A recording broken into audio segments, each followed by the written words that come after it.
नमस्कार, मैं जनवक्ता शिवम गौतम। और मुंबई हाईकोर्ट की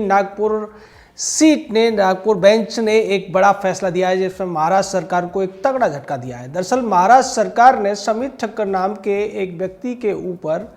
तमाम तरीके की कार्रवाई की थी और जिसके बाद समित ठक्कर पहुंच गए थे हाईकोर्ट। और उसकी वजह यह थी कि समित ठक्कर ने महाराष्ट्र सरकार पर सवाल उठाए थे कि वो सीबीआई जांच से बचने की कोशिश कर रही है और किस तरीके से बिहार पुलिस के एक आईपीएस को उन्होंने क्वारंटाइन कर दिया था जबरदस्ती। इसका मतलब ये है कि महाराष्ट्र का मुख्यमंत्री इन पूरी जांच के अंदर बाधाएं उत्पन्न करना चाह रहा है। और ऐसी बातें करते हुए समित ठक्कर ने तमाम आलोचनाएं की थी महाराष्ट्र सरकार की, जिसके बाद महाराष्ट्र सरकार ने समित ठक्कर के खिलाफ कार्रवाई की थी। और आज हाईकोर्ट ने यह फैसला दिया है कि अब महाराष्ट्र सरकार कोई भी इस तरीके की कार्रवाई समित ठक्कर के खिलाफ न करे जिससे कि उनको परेशानी हो, यानी कि स्टे लगा दिया है महाराष्ट्र सरकार की तमाम कार्रवाइयों के ऊपर। ये बड़ा झटका है महाराष्ट्र की उद्धव सरकार के लिए,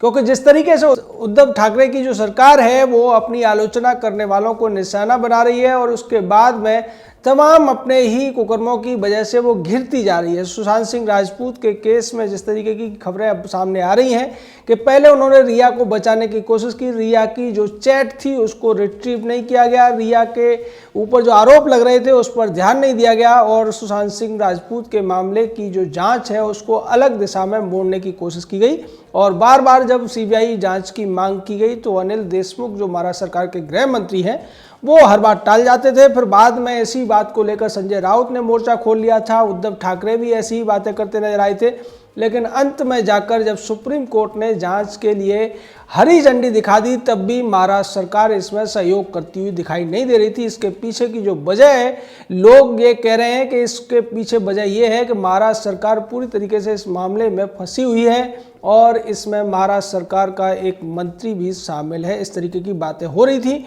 जिसके बाद खबर यह भी आई थी कि आदित्य ठाकरे इस्तीफा दे सकते हैं। और बाद में रिया चक्रवर्ती जब आज तक चैनल पर इंटरव्यू का ड्रामा करती है तब वहां भी वो आदित्य ठाकरे को बचाने की कोशिश करती हुई नजर आती है। अब सवाल ये भी उठने लगे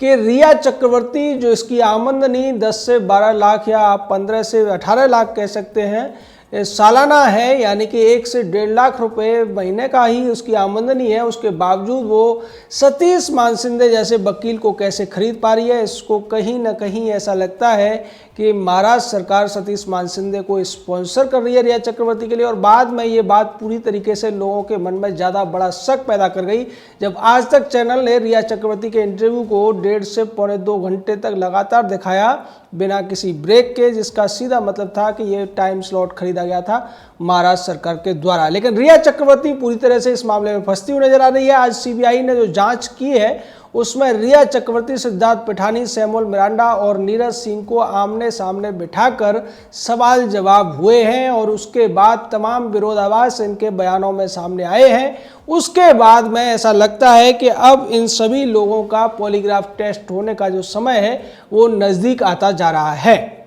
दूसरी तरफ रिया चक्रवर्ती हो, सैमुअल मिरांडा हो, सिद्धार्थ पिठानी या जो दूसरे लोग हैं इनके ऊपर एनसीबी की गिरफ्तारी का भी एक तलवार लटक रही है। एनसीबी यानी कि नारकोटिक्स कंट्रोल ब्यूरो भी अपने काम में जुट चुकी है और उसके अधिकारी मुंबई में पहुंचे हुए हैं और अब तक उन्होंने 7 लोगों को गिरफ्तार कर लिया है। पहले उन्होंने 5 पैडलर्स को गिरफ्तार किया था और उसके बाद 2 और गिरफ्तारियां हुई हैं, यानी कि एनसीबी अपना जो काम है वो बेहद फास्ट गति से करती हुई नजर आ रही है, त्वरित गति से करती हुई नजर आ रही है। और ऐसा लगता है कि अब सीबीआई और एनसीबी में ये होड़ मचेगी कि कौन पहले रिया को गिरफ्तार करता है, क्योंकि अब सीबीआई के पास भी रिया के खिलाफ तमाम ऐसी चीज़ें आ चुकी हैं जिनके आधार पर वो रिया चक्रवर्ती को गिरफ्तार कर सकती है। क्योंकि अब तक रिया चक्रवर्ती जिस तरीके के जवाब दे रही है उसमें एक बात तो बिल्कुल क्लियर हो चुकी है कि रिया चक्रवर्ती बहुत सारा झूठ बोल रही है, बहुत सी बातों को छुपाने की कोशिश कर रही है और तमाम ऐसी चीज़ें बोल रही है जिसका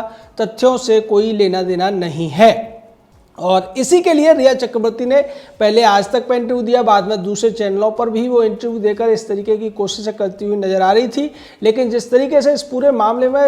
रिया चक्रवर्ती की तमाम जो ड्रग्स से रिलेटेड चैट है वो सामने आई, और उसके बाद उसके जो साथी रहे हैं, उसके जो कर्मचारी रहे जो सुशांत सिंह राजपूत से सैलरी लेते थे और काम रिया चक्रवर्ती के लिए करते थे, उन सभी के बयानों में जो विरोधाभास सामने आ रहा है। साथ ही साथ कूपर हॉस्पिटल के एक कर्मचारी का ये कहना है कि सुशांत सिंह राजपूत को जब लाया गया था तो उनके गर्दन पर कई सुइयों के निशान थे, पैर टूटे हुए थे और पैर के तलवे में भी सुइयों के निशान थे, जिससे ऐसा लगता है कि वो मर्डर था। और हम सभी लोग तो पहले ही इसको मर्डर मान रहे थे, लेकिन बाद में आत्महत्या की जो रिपोर्ट आई थी वो चौंकाने वाली थी, और ये रिपोर्ट निश्चित तौर पर किसी के दबाव में लिखी गई थी। इसको लेकर एम्स के डॉक्टर्स ने भी सवाल खड़े किए थे, और जिस तरीके से ये भी कहा जा रहा है कि जब सुशांत सिंह राजपूत को लाया गया था तो उनकी गर्दन पर सेलो टेप भी चिपका हुआ था।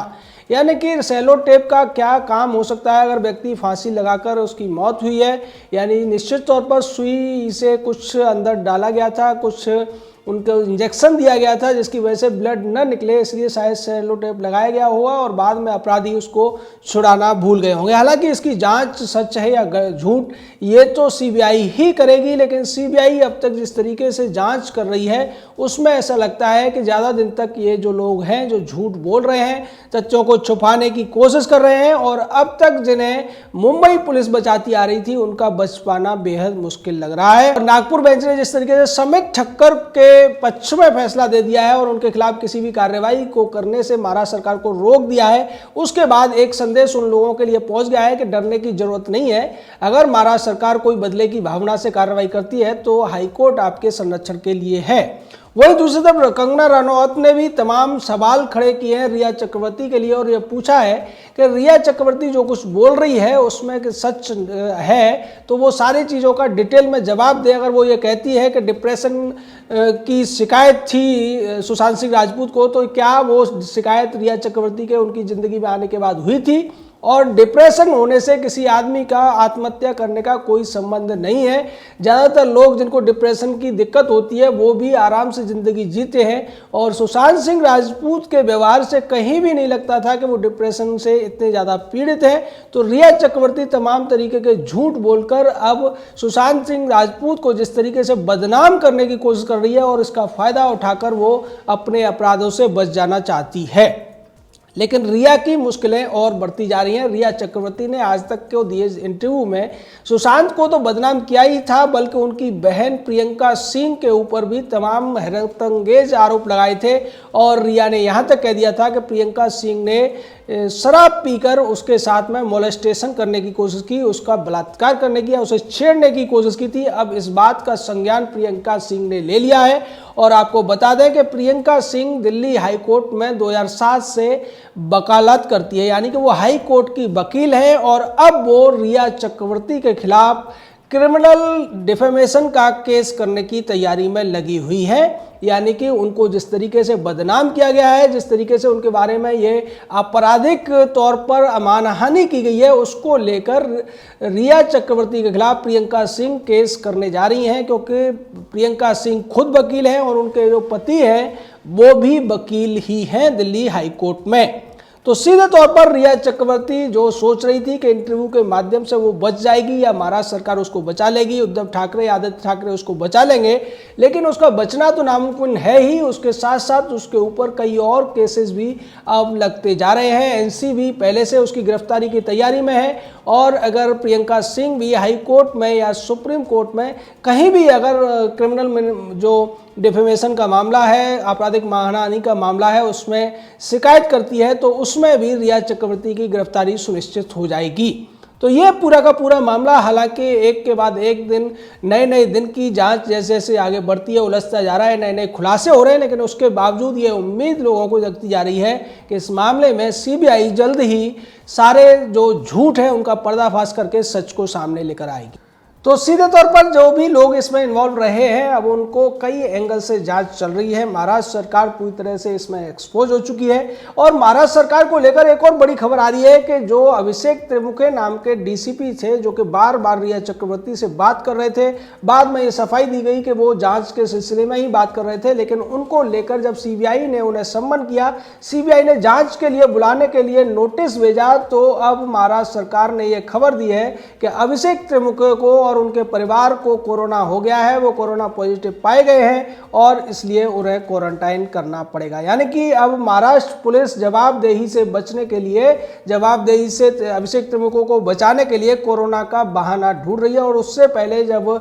दूसरे पुलिस अधिकारियों को, चाहे वो आईओ हो या थाना अध्यक्ष हो या दूसरे अन्य पुलिसकर्मी हो, उनको सीबीआई ने बुलाया था, तो महाराष्ट्र सरकार ने यह कह दिया था कि वो सभी छुट्टी पर चले गए हैं, इसलिए हम अभी उन्हें पेश नहीं कर सकते या भेज नहीं सकते। यानी कि महाराष्ट्र सरकार अब उन सभी पुलिस वालों को सीबीआई से बचाने की कोशिश कर रही है जिन्होंने इस मामले में बहुत ज़्यादा ढील और लापरवाही की है, जिसकी वजह से ज़्यादातर सबूतों को मिटाने में जो अपराधी हैं वो कामयाब रहे हैं और उसी की वजह से अब तक ये जांच सही दिशा में आगे नहीं बढ़ सकी है। लेकिन महाराष्ट्र सरकार ये जानती है कि सीबीआई इतनी आसानी से किसी बात को छोड़ने वाली नहीं है और सीबीआई अपने तरीके से इन सभी लोगों से पूछताछ करेगी। अब तक तमाम लोगों से सीबीआई की पूछताछ जारी है और करीब 5 से 6 लोग तो ऐसे हैं जिनसे सीबीआई लगातार कई दिनों से पूछताछ कर रही है। उसमें जो खुलासे होंगे और अगर वहाँ पता चलता है कि महाराष्ट्र की मुंबई पुलिस ने इसमें बहुत बड़ी लापरवाही की है, सबूतों को मिटाने का काम किया है,